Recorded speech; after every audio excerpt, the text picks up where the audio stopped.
Happy Labor Day, September 4th. So what's going on? Well, last week President Biden announced that he's going to dedicate $95 million to Maui to their electrical system. That's probably money very well spent. We also had Hurricane Idalia. She ripped through and caused damage, and they're now trying to assess everything there. But here's one thing that's very interesting. One of the damages is going to be homeowners insurance premiums. The Floridians on average pay about $6,000 a year when the nationwide average is $1,700. So there's a huge discrepancy, isn't there? Now, because it's Labor Day, let's go into history. It was in the 1600s, early 1600s, which would be the 17th century. Think about that one.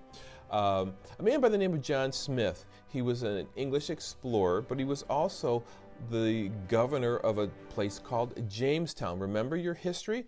Jamestown was the, I believe, first English colony or English settlement in the New World.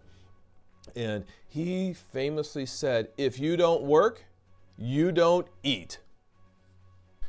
So let's talk about what's going on. There was the Great Depression, then the Great Recession. Now it's the Great Resignation. People are leaving the workforce. 62% of workers are working. The rest are not. Wow. Wow. People are starting at 55 now. They're starting to retire. They're walking off their jobs. There's many reasons for this. And here's one thing that's very interesting is 1/4 of people 20 to 34 aren't working. 1/4 of that. Now there's many reasons. It could be childcare. It could be people feel like they're not being paid enough. I even saw where people are afraid to go to work because they're afraid they're going to get COVID from their coworkers. Now, my personal perspective is, have we made it too easy as a country for people not to work? Is there not enough difference between not working and working that the young people simply say, I'm not going to work? Anyway, hey, let's get to today's topic.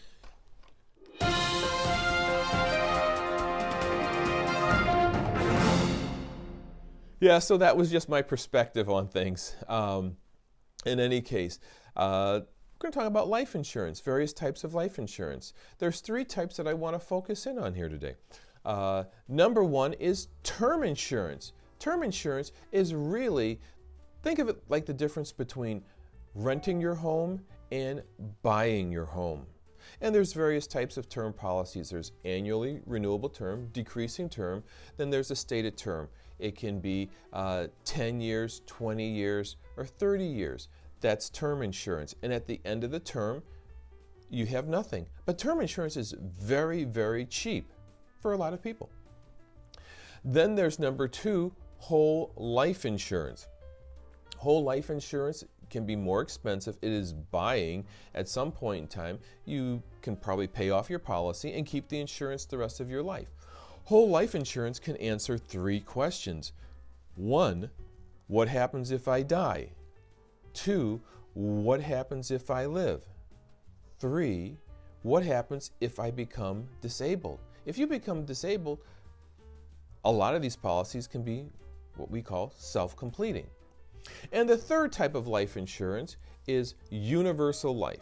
Universal life was made popular probably back in the 80s and 90s with the idea of buy term and invest the difference, because whole life was very expensive, term was cheap. So let's put something in the middle here, and you can have money invested with some insurance companies and policies into mutual fund sub-accounts, or a lot of them will have interest rates. That's universal life, buy term and invest the difference.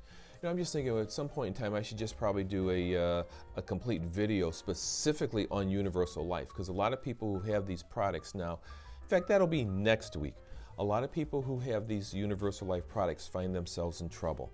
I may have done one in the past, but I'll do one again next week. So stay tuned for next week on universal life insurance. So when I gave you your needs analysis, and I've told you don't be afraid of the numbers that you can come up with, term insurance can be very, very, very cheap. very cheap. And it's more important that the people who depend upon your income are properly protected if you perish. There's two hurts if you die. The number one hurt is the loss of you. The number two hurt is the loss of the income that you provide for people who are dependent upon it. So hey, what's going on here at the MLD agency? Well, I'm going to say now it's official.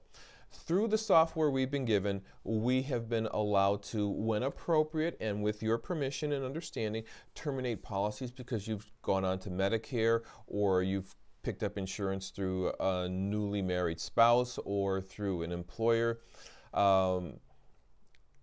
We're no longer going to terminate people's insurance. We'll give you the number when those policies have been purchased through the marketplace to call, because it seems like the marketplace is no longer honoring that and the conditions are just too complicated for us to be able to do that. And that's been stressful for you and for us here at the MLD agency.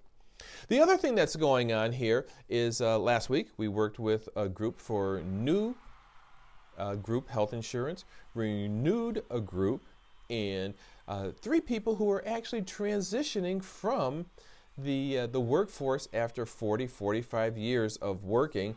They've now naturally are in a position that they should be retiring and enjoying that part of their life. So congratulations to them, and until next week, by this time we'll be through a week's worth of football, and hopefully, your teams turn out to be victorious. Until next week.